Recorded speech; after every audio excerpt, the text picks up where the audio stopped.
யோசேப்பு ஆண்டவரை பிடிச்சது எப்போ அப்படின்னு சொன்னா, அவன் அரண்மனையில உட்காரும் போது அல்ல, அவ்வளவுதான். அடிமை சாப்பாடு சாப்பிட்டுட்டு இருக்கும் போது அந்த வீட்டுல இருக்கிற ஒரு அம்மா அவனை பார்த்து கேள்வி கேட்டிருந்தாங்கன்னா என்ன கேட்டிருப்பாங்க? நீ என்ன பெருசா பெரிய ஆண்டவர்னு சொல்ற?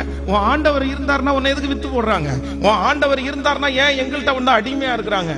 அந்த லேடி சொல்றாங்க, இந்த வீட்டுல யாருமே இல்ல, எல்லாரையுமே நான் வெளியே அனுப்பிட்டேன், எல்லாருமே அவங்கவுங்க வேலையை போயிட்டாங்க, இந்த தப்ப பண்ணுனா யாருமே பார்க்க மாட்டாங்கன்னு சொல்றாங்க.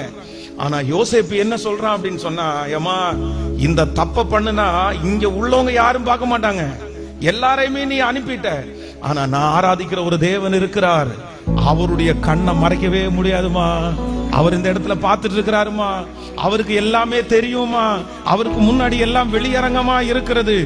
தன்னை ஆண்டவர் பார்க்கிறார்ன்ற ஒரு எண்ணம் அடிமைத்தனத்தினுடைய வீட்டுல அவனுக்கு இருந்துச்சு.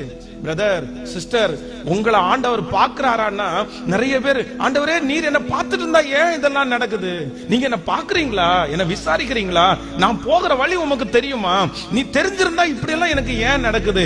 இதே அனுபவம் யோபுக்கும் வந்துச்சு. நான் முன்பாக போனாலும் அவர் இல்லை, நான் பின்பாக கிரியை செய்யும் அவரை காணேன், ஆனாலும் நான் போகும் வழியை அவர் அறிவார், அவர் என்னை சோதித்த பிறகு பொன்னாக பொன்னாக பொன்னாக விளங்குவேன், நான் போகும் வழியை அவர் அறிவார். வாலிப தம்பிக்கு சொல்றேன், தங்கச்சிக்கு சொல்றேன், ஒவ்வொரு தகப்பன்மாருக்கும் சொல்றேன், பிரதர் ஆண்டவர் உங்களை பார்க்கிறார்,